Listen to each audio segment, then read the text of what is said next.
Thank you for watching. Subscribe on Deceived Husbands for more stories. It's been 5 years since my divorce from Clara was finalized. Clara and I were married for nearly 18 years before our breakup. We were college sweethearts and got married shortly after graduation. At the time, we had no other lovers but each other.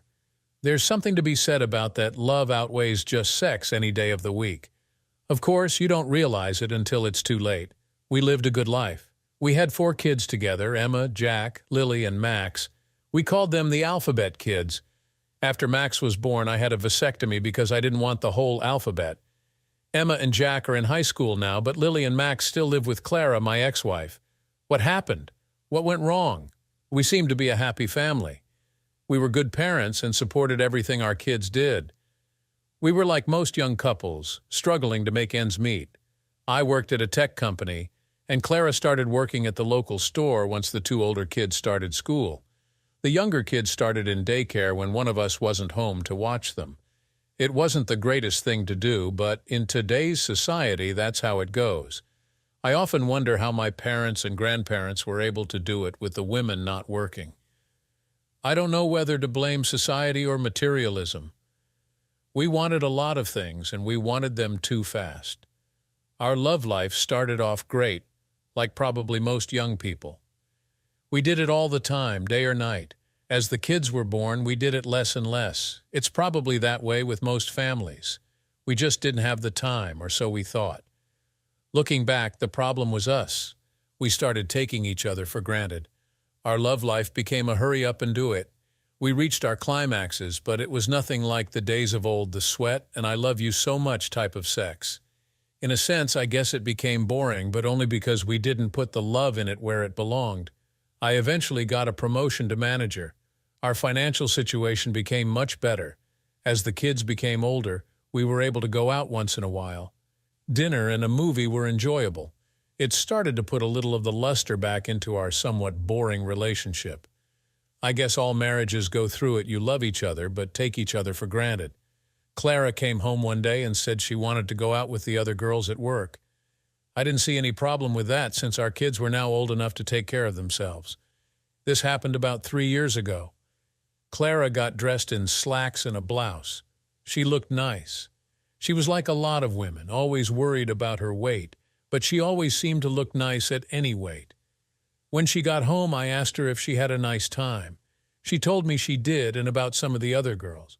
I have nothing against the store, but a lot of the women that worked there were divorced and separated. It didn't seem like the type of people that Clara should be partying with. I told her so, and she got mad at me for downgrading her friends. I did no such thing. I told her it's just that these women will look for men, and you'd be there with them. She looked at me a little sheepish. We were together for 18 years. I knew all her moods. "Well, did you dance with any men?" I asked. She delayed in answering me, but then said, "I didn't do anything wrong. Yes, I danced with a couple of guys, and that was all." I knew a little more happened, but didn't push the issue right then. She told me that she and her friends were going to go out once a month. I wasn't really happy with it, but what could I really say? I would have to just wait and see. The following month, she wore a skirt with pantyhose. I watched her get dressed. She didn't say much to me. I told her that I would be waiting up for her. It was past midnight when she came in. She looked at me and started to go to the room to change.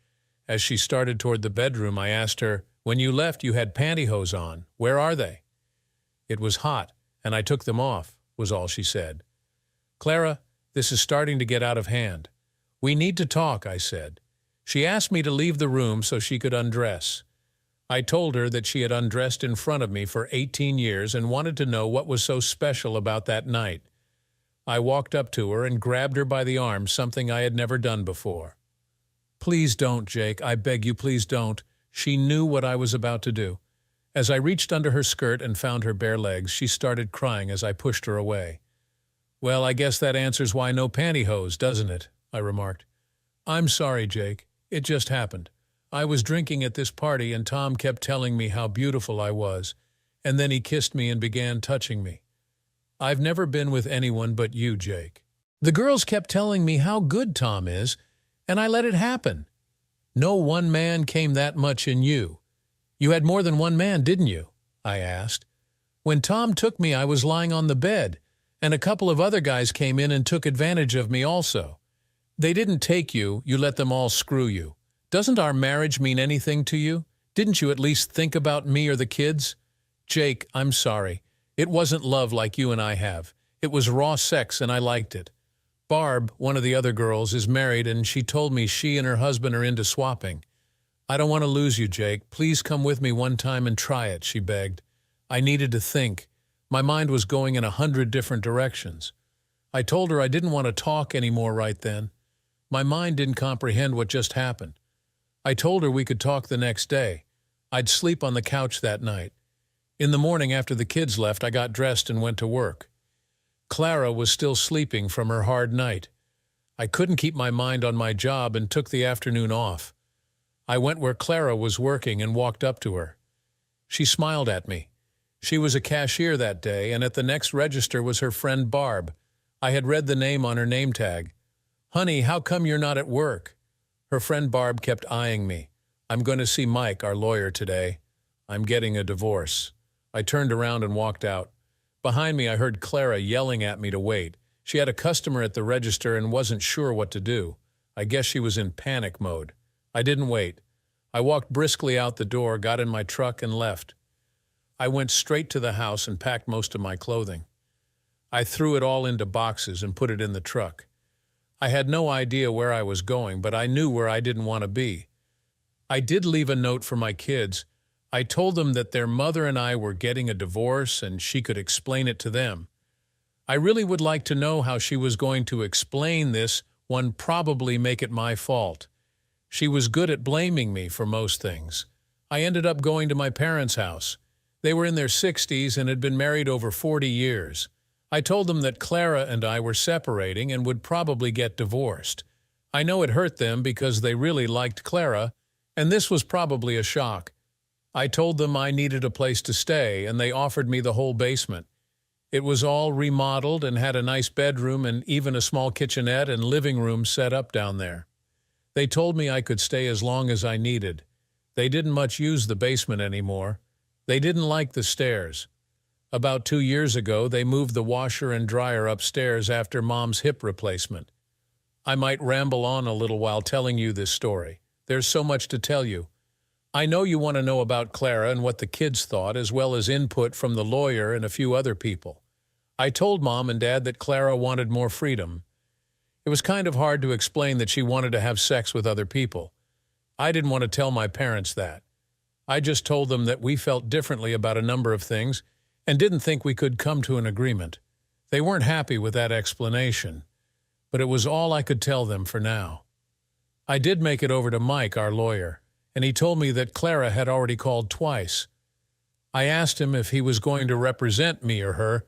She doesn't want a divorce, Jake. She thinks you can work this out. Answer my question, Mike.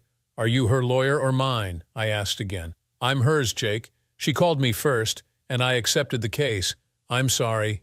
If you would have called me, I would have been yours. Please talk with her, Jake. You are both my friends, and I hate seeing you two in divorce court. Did she tell you why I walked out, Mike? Why I want a divorce, I asked. She said you two had an argument about her going out. She got drunk and cheated on you, he replied. Truth time, Mike. She went out after I told her I had a bad feeling about it. She screwed 3 men and then asked me if I wanted to swap with her friends. There's your case, Mike. I'm going to see Carol Adams. We both know she's the best in the business. I'll have her call you as soon as we get a plan together. Thanks for nothing, Mike. I turned around and walked out. Carol was the best divorce lawyer in the state. She was as hard-nosed as they come. I knew a few men who went against her, and they were all taken to the cleaners. I called Carol, and she gave me an appointment for the next day. She told me not to talk to Clara until we had our meeting. I asked her about the kids, and she told me to have my parents call them and tell them we would talk in the next couple of days. My parents did call the kids and talk to Emma, our oldest. They told Emma that I would call them and talk to them in the next few days. They mentioned that if any of the kids had an emergency, they could call them also, and that I would be staying at their house. About 2 hours later, Clara called the house. She told my dad she needed to talk to me. I shook my head no, and my dad said that my lawyer advised not to talk to her that day. He said I would call her after meeting with my lawyer. I heard my dad say to Clara, "Clara, I don't know what happened between you two, but you must have hurt Jake terribly. I've never seen him like this." He talked a little more and hung up the phone. He looked over at me and said, "Clara told me to tell you she loves you and not to do this to your family." I was pissed. I knew she was going to throw it in my lap and make it my fault. My mom was out of the room, so I told my dad the truth. I told him not to tell Mom because it would crush her. She loved Clara. He had tears in his eyes when he left the room. My dad was a pretty sentimental guy. I had to go to work the next day. I wasn't allowed to accept personal calls in the plant except for emergencies. I told my manager about applying for a divorce and to make sure no calls were forwarded from Clara as emergencies. I was glad to be working. It kept my mind focused on something other than Clara. I met with Carol after work. She was a beautiful lady, but pretty much all business. "Jake, what do you want to happen here?" she asked. "Wow, I guess I'm not really sure. You see, I love Clara, I really do, and probably always will. I don't want to destroy her or anything like that. I just can't live with the lifestyle she wants. I'm not into sharing her, and I'm not interested in having sex with just anybody. I'm somewhat worried about the kids. I know they're older, but I don't want her bringing every Tom, Dick, and Harry to the house. Although I don't think she would do such a thing, but I didn't think she would cheat on me either." Carol spoke. "Jake, people go through this every day. We can do whatever you want. I take it you don't want the affair situation publicly known for the sake of the kids. You need to support them, and we can pretty much dictate the amount you can give or take, whatever you want. You're in the driver's seat here. We might have to use the affair as a weapon to get things settled, but we'll go for irreconcilable differences in the end. Is that all right with you?" "You're my lawyer." "I'll follow your advice," I replied. "You make a pretty hefty salary now." "Since she is working, we probably can get away with $500 a week in child support. As the kids turn 18, we'll knock off about $50 a week. No spousal support, and when all the kids are over 18, the money stops. You'll also be responsible for their medical expenses. As far as their education, it's up to you if you want to supply any. You don't have to legally. Your oldest is 17 and your youngest is 12, so you'll have to pay some support for the next 6 years. Do you want to go with this, or do you want something else? What about our savings and my retirement package? All the savings will be divided equally, as well as any bills that are in both of your names. You have 2 vehicles, so you can each have one. Your retirement is exactly that, your retirement. We won't let her touch that. The house and furnishings are the only things left. What would you like done with them? Our house is worth about $200,000, and we owe about $60,000. But my kids live there." "I'm not sure what to do," I said. "I have an idea to throw at you. In many cases like yours, where you're not after revenge and there are kids involved, I suggest that you let her have the house to live in until the children are all grown, and out of the house, say age 21 for an example. At that time, the house will be sold and the money divided equally, or one of the 2 parties can buy the house at half the worth minus what's owed on it. She will be responsible for half the house payment. There's so much to go through. Why wasn't I enough for her? 18 years down the drain. I guess we can go with that." "What if either Clara or Mike want to fight it?" I asked. "Then we pull out the big guns and bring up the cheating. I'm pretty sure they don't want that. If they do, then we'll ask for custody and a $5,050 split of everything. And of course, no support since she won't have the kids." I took the next day off, and Carol called Mike and told him that she had an offer for him and Clara, and asked if they could be at her office at noon. Of course, Mike barked about coming to Carol's office but agreed to it, knowing it was a no-win situation for him. Mike and Clara showed up at the same time. I figured Mike told her to wait for him in the parking lot. There we were at the table, Carol and me on one side and Mike and Clara on the other. Mike spoke first. He knew Carol and wasn't happy about being on the opposite side. "Nice to see you again, Carol. I know how you operate and like to get down to business. Before you make us an offer, Clara would like to talk privately with Jake. No, I said, she did her talking the other night. I will talk to her only after the papers are signed. Everyone here is aware of why I'm asking for the divorce. I looked directly at Clara. If you're afraid of having your love life exposed, please listen to my offer. I think it is most generous. Carol said, well, that question was answered. Mrs. Adams, Jake has made you a very fair offer. Carol handed a copy to Clara and one to Mike. He will use irreconcilable differences for the reason for separation. As you can see, he has given you a decent income while your children are living at home. The only debatable issue here is the house. I think Jake has been very fair in his offer here also. Mike spoke again. We need time to look over this document and see about a possible counteroffer, Carol. I will talk with Clara and get back to you in the next couple of days. Mike, just so we are clear on the issue, there will be no counteroffer. If you turn this offer down, which I believe would be very ill-advised, Mr. Adams will file under adultery and ask for custody of the kids and the house. Clara looked up and was crying. Carol was playing hardball, and it hurt me to see Clara cry. Clara grabbed a pen and asked where to sign without even reading it. She was crying full-fledged tears then. She was afraid of losing her kids. Mrs. Adams, please calm down, replied Carol. Jake doesn't want to hurt you or the kids. Please take a day or so, as Mike has suggested, and see if everything is agreeable. Maybe we have overlooked something. I'm sorry about my threatening tone, but I wanted to make it clear that we are offering a very good settlement here. Jake is seeing to it that you and your kids are well taken care of, so please take the document and discuss it with your lawyer, and Mike and I will discuss it tomorrow. Carol handed her a tissue box. Clara took a couple of tissues and looked at me while her crying lessened some. Jake, I do love you no matter what you think.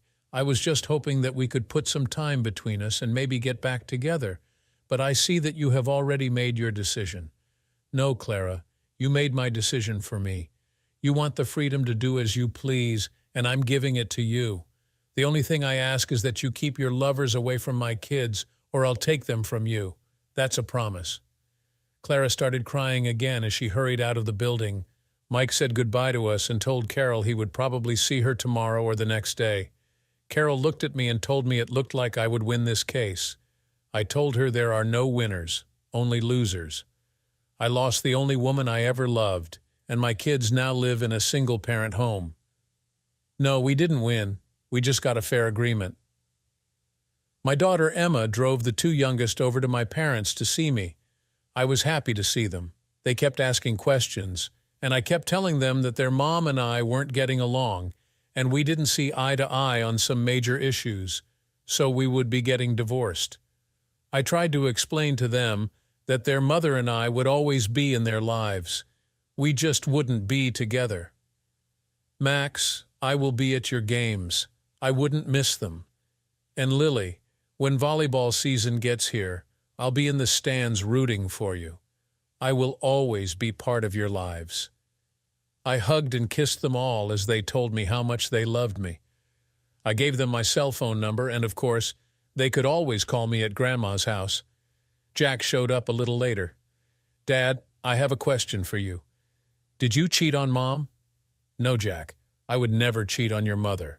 Why would you ask me that? Well, Jim, my buddy at school, and Travis, our neighbor, said their parents are divorced, and in both cases, their dad was caught cheating on their mom. I was hoping you didn't do something like that. God, I love you, Dad, and I'm going to miss you. Jack, you won't be missing me. I'm not leaving the country. I'll always be here for all you kids. It will just take some time getting used to our situation. Well, the divorce was finalized, and I kept my promise to the kids. I went to most of their school functions. I saw Clara at most of them. She was a good mom, and if she was having any affairs, she was keeping it very private. I might mention here that Clara and I were always on speaking terms. We got together for the kids' birthdays and other special occasions. The only agreement we had was she wasn't to mention her dating life to me. We talked about the kids, holidays, my parents. No topic was off limits but her love life. A couple of times she started to say something about a male friend or something along those lines, and I would get up and leave. The agreement that Carol and I wrote up, we all signed. I wasn't there when Clara came in to sign it. Carol told me Clara took it pretty hard. We had a few arguments with Mike on what credit cards would be paid and by whom. I guess that was his way of saving face. I told Carol that if push came to shove, I would pay them. We canceled all our credit cards and had new ones issued in separate names. I talked with the kids regularly. They told me that their mom accepted the fact that we were divorced and seemed a little happier. I asked them if she dated, and they told me no. She did go out with girlfriends about once a month. I think I cringed when I heard that. I never did have that heart-to-heart with Clara. She wanted the freedom to explore, and that wasn't my thought in life. You don't marry someone and decide to find new attractions. It was the way I was brought up. As I mentioned, my parents were married over 40 years. Maybe we did get married too early, and she didn't get a chance for whatever it is she is seeking. I never explored the sexual realm either. I was happy with Clara. Going back a couple of years, I should mention that I did start dating again. I went out with a few women from work. At my age, most women I met and dated were divorced. I made it a point never to date a married woman, even if she was separated. I guess it's something I felt inside. I did have sex with a few of these ladies. It just wasn't the same for me. I mean, it was good, and I treated them all with respect. But I always thought about Clara. It's funny how you can't just shake it off and go on with your life. I tried, believe me, I really tried. All the women I dated just didn't do it for me. My best days were the family events when I could see Clara. One night last year, I went out with the guys from work. They said they knew a lively bar where the women hung out. Of course, you know who I saw there. It must have been ladies' night out. I looked up, and there she sat. It was funny, though, because there weren't any men around them yet. I didn't know any of the women she was with. The only one I ever met from her work was Barb, and she wasn't there. I walked up to Clara from the side, so she didn't see me coming. "Would you like to dance?" I asked. "Jake, what are you doing here?" she asked. "Just out with the guys. Are you waiting for someone, or do you want to dance?" I replied. No, I'm not waiting for anyone, and yes, I'd love to dance with you. Let me introduce you to my friends." She rattled off a half-dozen names and then said, "These women all belong to our book club. About once every 6 months, we go out instead of meeting at someone's house, and it just happens to be tonight. Now how about that dance?" We went up to the dance floor, and I held her in my arms. "Just like old times, isn't it?" I said. She looked up and smiled as I pulled her tighter.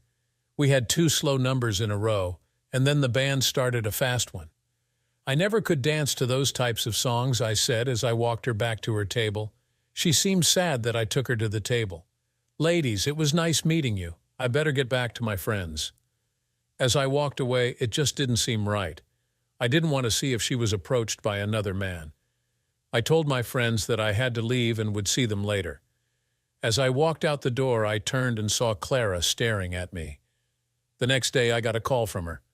She said it was nice to see me out and about and enjoyed being with me. She asked me if I would help plan Emma's wedding reception. My oldest daughter was going to get married. It seemed like just yesterday I held her in my arms. Now here she was, ready to start her life with her boyfriend. It's funny, Clara called the day after I had seen her. Since I knew Emma's wedding was a year away, I told her I thought it was a bit early since it was so far away. She told me that reservations and such have to be made way in advance. I suggested she give Emma a call and make the plans with her. After all, it was her wedding. After they got their ideas on paper, I would look at the financial end. She said that was okay, and she would give Emma a call and get things started. I wanted Clara to know that one dance does not put us back together. I called her about a month later to ask her how the plans were coming along. Lily answered the phone and said that Clara had gone out with friends. I was aggravated, but really had no right to be. We've been divorced for over 2.5 years now. I did ask Lily if her mom went out regularly, and she told me about once a month. I called my buddy Steve and asked him if he wanted to go to the bar. He was divorced also and enjoyed the ladies. We walked in and the place was crowded. I saw Clara sitting with a group of people, both men and women. I decided to hell with her. I was going to find another woman to dance with. I saw this young lady, probably around 29. She was dressed really sexy with a mini skirt on and braless.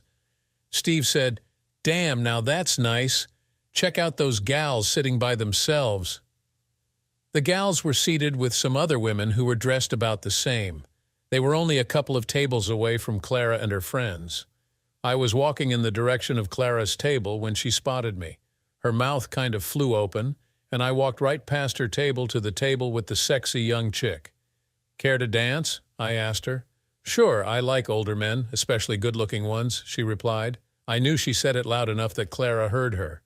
We got up and I held her close. I wasn't holding her hand, but had my arms around her and had her body tight against me. "I'm Jake, and you are a very lovely woman." I was dancing almost in front of Clara's table. "I am Rachel, and it's nice to meet you, Jake."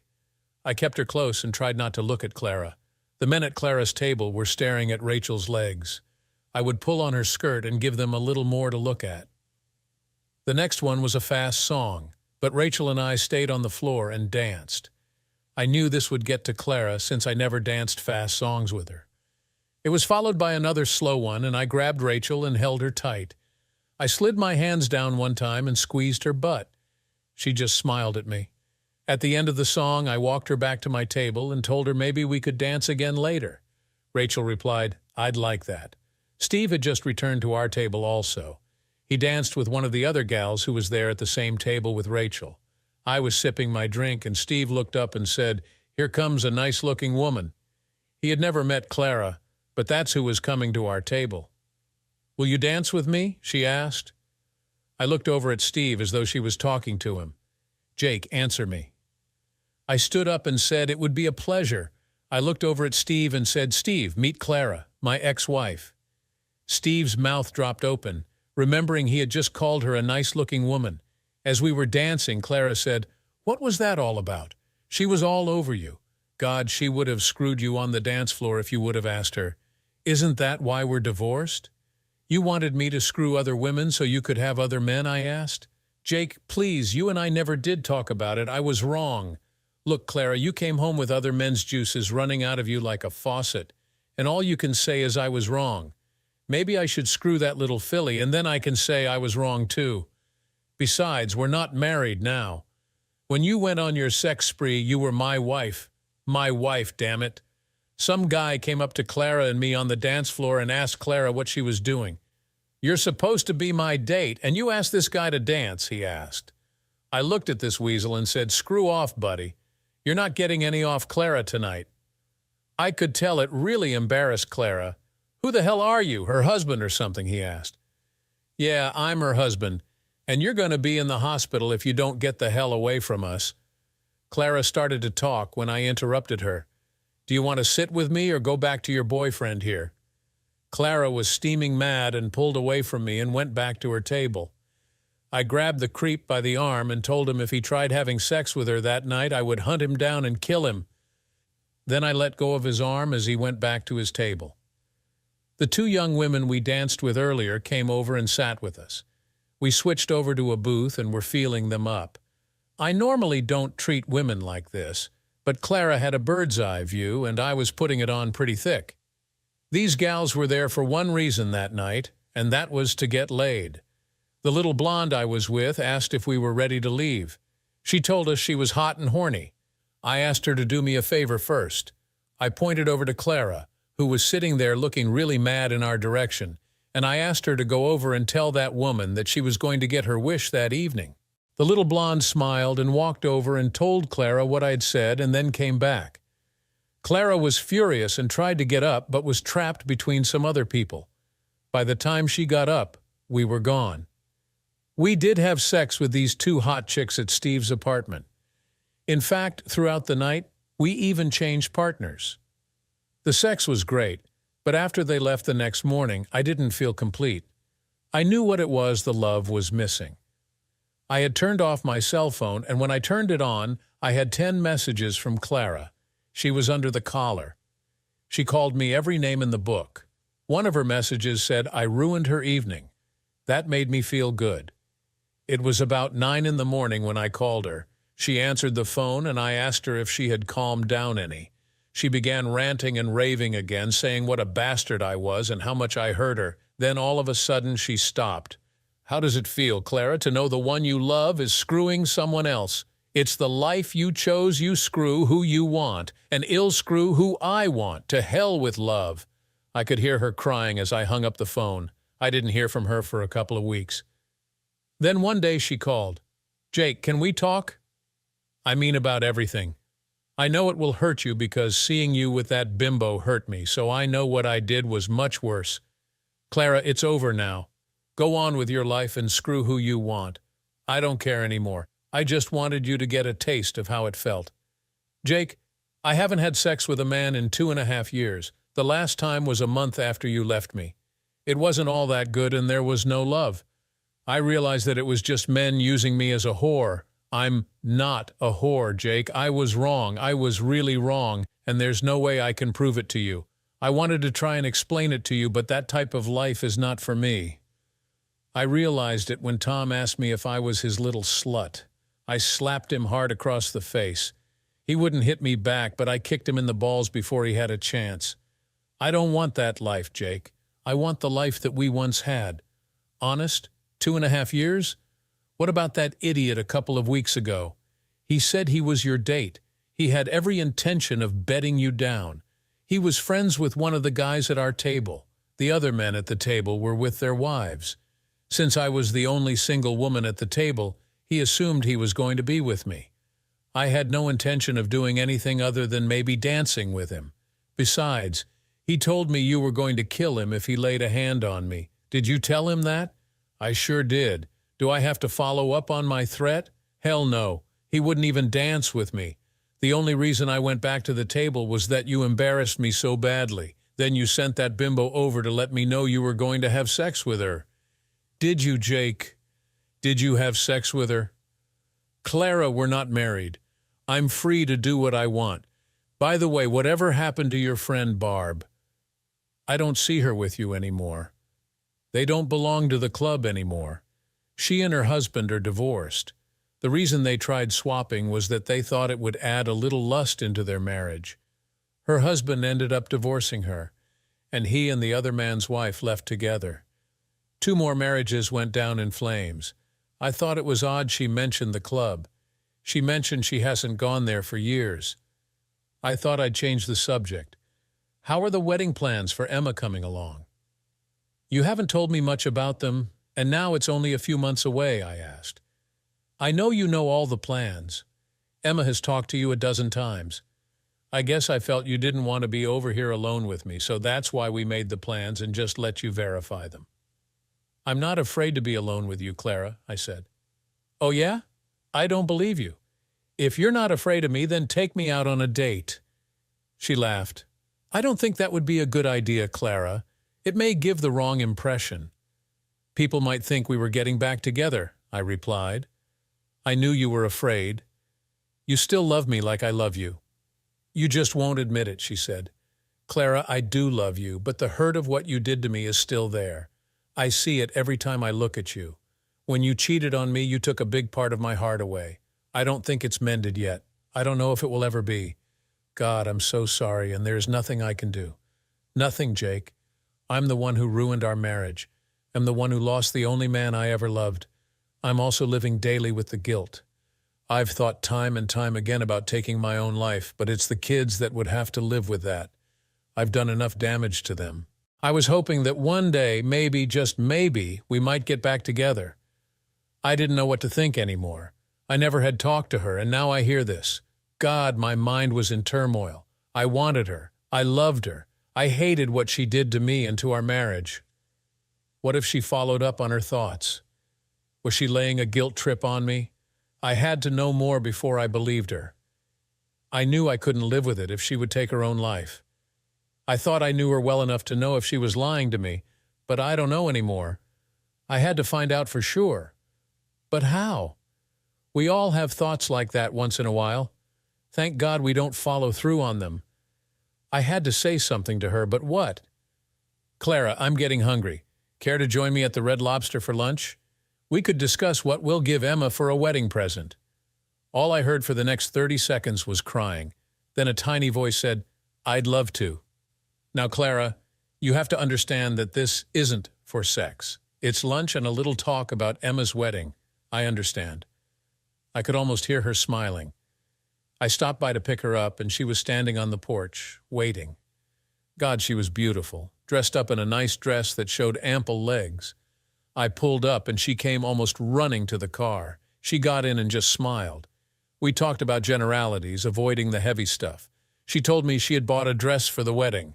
She told me I'd better get measured for a tux. I knew I had to wear one, but I don't think any guy looks forward to it.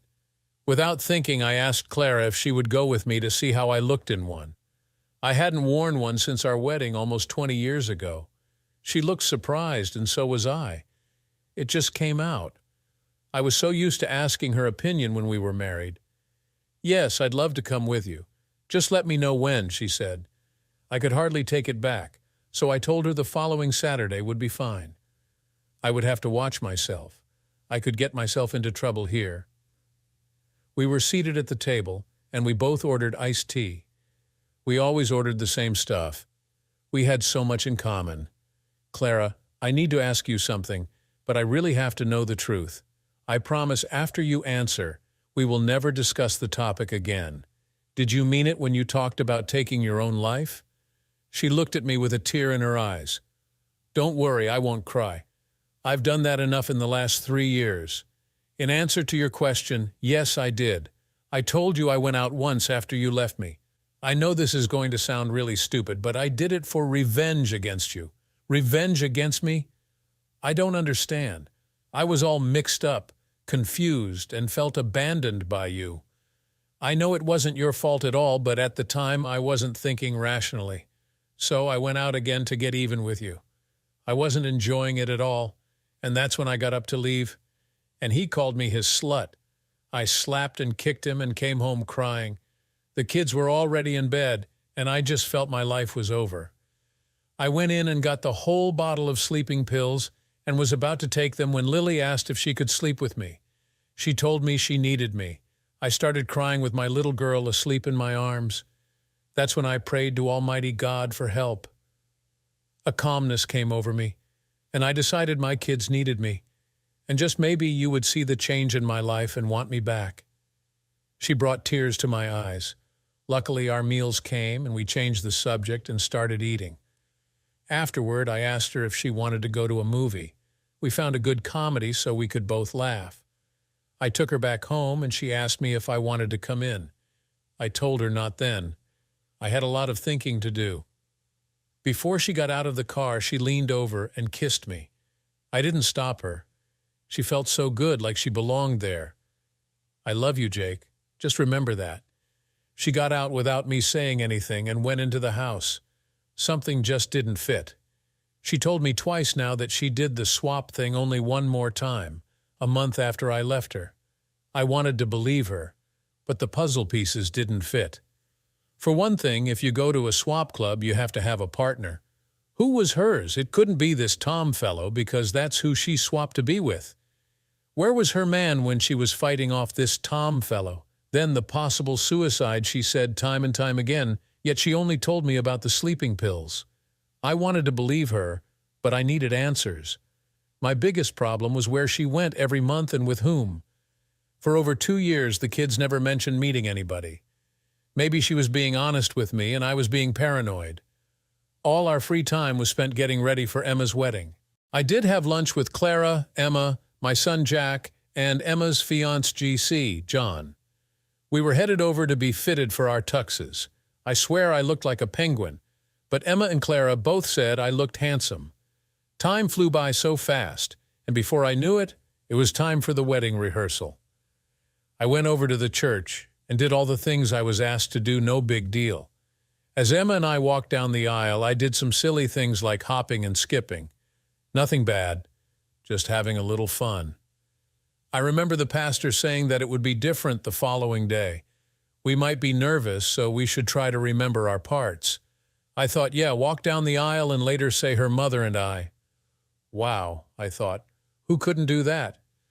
Afterward, we all went to the restaurant and ate. I made sure I went. It was something that I didn't have to pay for. Before I left to go home, Clara came up to me. I had hardly said much to her that evening. "Jake, I'll see you tomorrow." It was something about the way she said it, and I leaned over and kissed her. I don't know why, but I did. Maybe it was the joyousness of the occasion. I can't really say. She smiled at me and I left. I was at the church early, just like I was told. The bridesmaids and ushers were all there. People started arriving. I was starting to get a little jittery. Clara was being escorted to the front row. She looked so beautiful. I've never seen her more radiant as she smiled at me. "How's my penguin today?" She laughed lightly. "He's scared shitless." "His daughter is getting married, and his wife never looked more beautiful," I replied. I realized what I said after I said it. It was true. I've never seen her more beautiful. "It's okay, honey. Everything will work out fine. You'll do fine. Just don't walk on Emma's dress." She smiled at me. I headed out to the back of the church and waited for Emma. When I saw her coming to be by my side, I started crying. She looked like a younger version of Clara. "It's okay, Daddy. We can do this. Mom told me to tell you she loves you and not to step on my dress." It made me chuckle, so much like her mother. I got a little ping, hoping Emma wouldn't be totally like her mother. My little girl was getting married. The music started, and the bridesmaids and flower girl and everyone else had made their entrance. "Well, Dad, here we go," Emma said as we entered the sanctuary of the church. We started our walk down the aisle. I kept telling myself, "Don't step on Emma's dress." My eyes were filled with tears as I walked my little girl down the aisle. This was what life was all about: love and family and friends. We made it down to the front of the church with half the people with tears of joy in their eyes. Thank God I wasn't the only one. "Who gives this woman to be married?" the pastor asked. What was my line? "Her mother and I said. I turned to sit next to Clara, and she was both smiling and crying. I whispered to Clara, "I screwed up. One stupid line and I screwed it up. Everything is fine, honey." "You did great," Clara whispered. Through the whole service, I was holding Clara's hand, probably to the point of hurting her. She didn't say a word. She just sat there smiling and crying. I was glad when that service was over. Then we had to stand around for pictures and whatever else they do. Then it was time for the reception. I needed a drink and went and got one. Everyone was having a good time. Emma and John made a nice couple. People were saying it was so nice to see me and Clara together. Every time I heard it, Clara just smiled, never saying a word. The dancing began, and they had the father of the bride dance. I guided Clara onto the floor and started dancing. People started clapping for us. I looked around at all our kids smiling. I looked over at my mom and dad, and they both gave me a thumbs up. It looked like everyone was sure about us but me. After the wedding, Clara asked me if I would drive her home. Of course, I said yes. When we got to the house, she asked me if I was coming in. I answered, saying the kids would be home shortly, and I didn't want them to get the wrong idea. They already have the wrong idea. They went home with your mom and dad and will be sleeping at their house. The only place for you to sleep tonight is in my bed or Jack's, Clara replied. Are you going to open my door for me? She smiled. I decided, what the hell, she wanted me, and so I decided to follow my heart. I wanted to make sure I didn't propose or anything. I still had too many unanswered questions. I got out and walked her to the door. I opened it, and she told me to come in. Jake, you don't need to marry me tonight. Maybe the time will come, and maybe it won't. I do want you to make love to me tonight just like you used to. I refused the offer to spend the night with her, saying that it's not the right time. I, however, did spend a few hours with her chatting over a cup of coffee. She told me about her current life and how she has not been with a lover since we got divorced. I told her that I am not ready to be back with her and I need more time. Jake, I'm not going to push you, and I'm not going to rush you, but I will always be here for you as long as it takes. I smiled at Clara and left the house. I didn't even kiss her goodbye on purpose. I wanted her to know that I wasn't ready yet. I now had a new problem to ponder. Clara said that she's been without a lover for almost 3 years now. Somehow, my heart refused to believe everything was too nice, fit together too easy. For over 2 years, Clara never said anything about getting back together.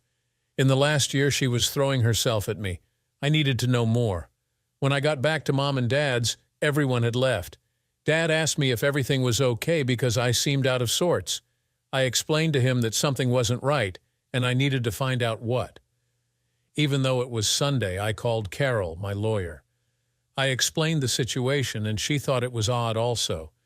She told me not to say anything for a couple of days. She had a private investigator who would find out what was going on.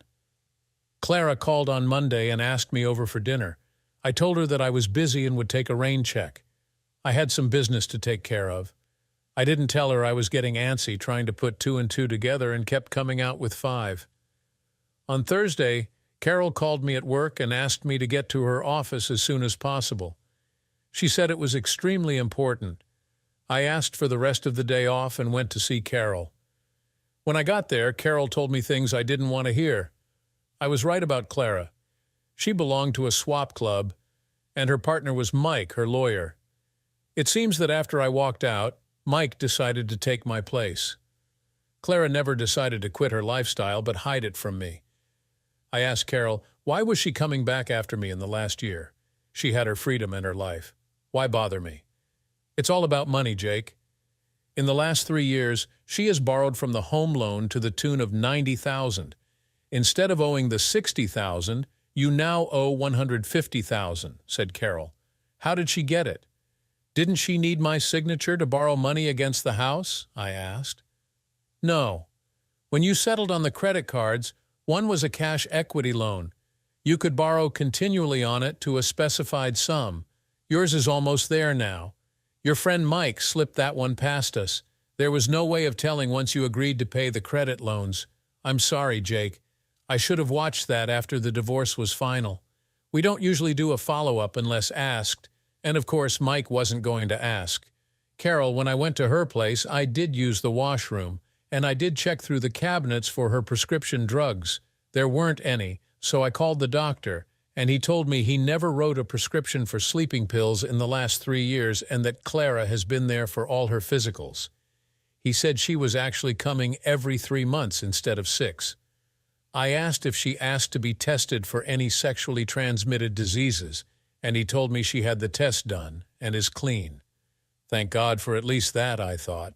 By me paying the medical bills, I was at least able to find out this stuff. Well, Carol, what do we do now? I asked. The only debt you incurred is the house. We'll put a lien on it for $3,000, and if she ever tries to sell it, you get that part of the equity. The rest is a loss to you. As far as the kids go, 2 are already out of the house. The other 2 are old enough to decide if they want to live with your ex-wife, with you, or your parents. We will leave that up to them.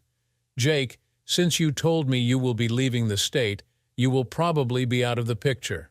I'm sure they would want to finish the last years of their schooling here. Thanks for everything, Carol.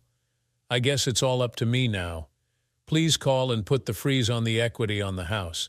If the kids choose to live with my mom and dad, I'll need you to transfer the child support payment to my parents. I went home and talked to my mom and dad. I told them both that I could never go back to Clara, even though my dad already knew. I explained it as though he didn't. Clara cheated on me, and I hoped she had given up that lifestyle, but she hadn't. If she would have been honest with me, we might have been able to work things out. I knew my parents were deeply hurt, but they needed to know the truth.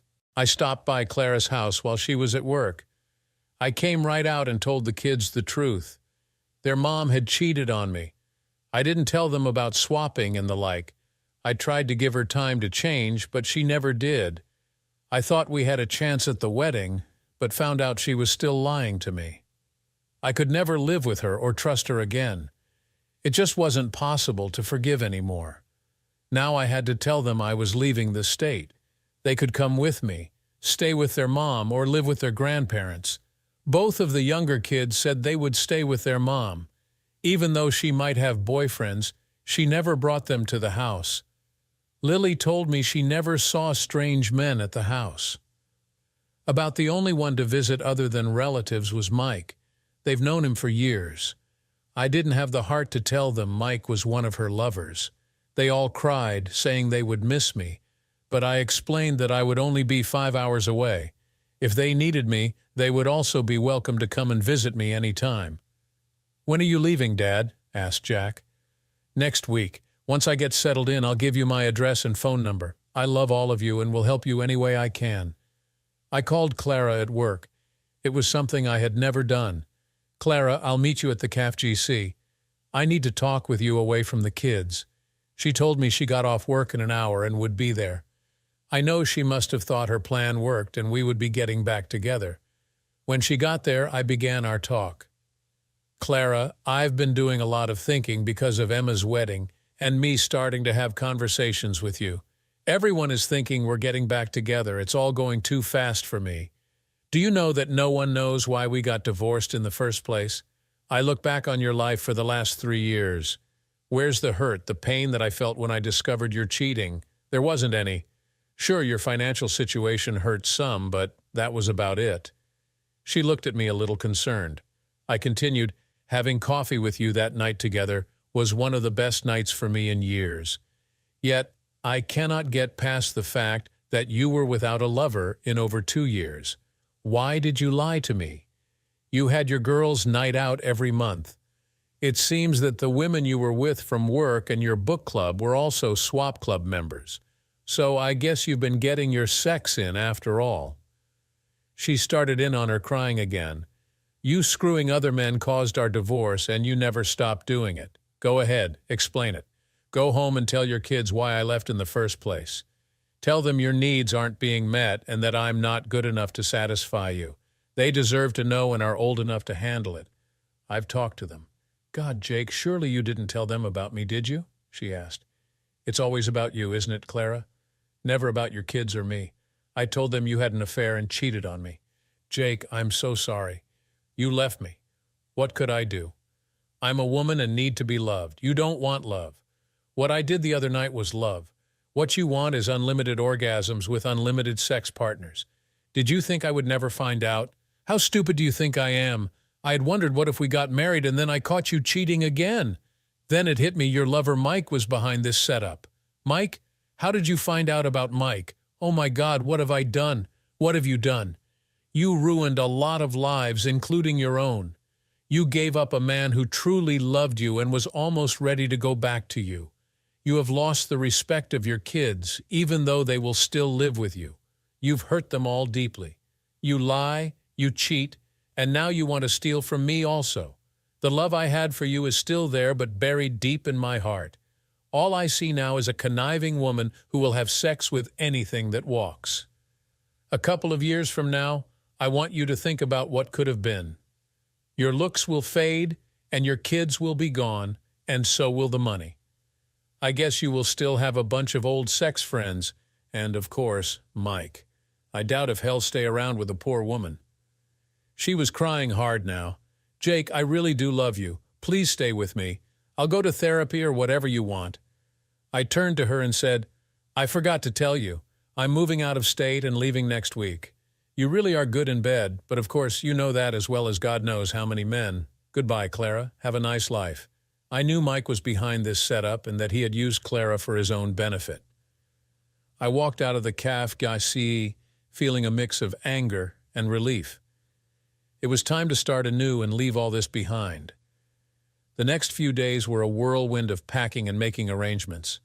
My parents helped me with everything, understanding the need for a fresh start. The kids came over to say their goodbyes.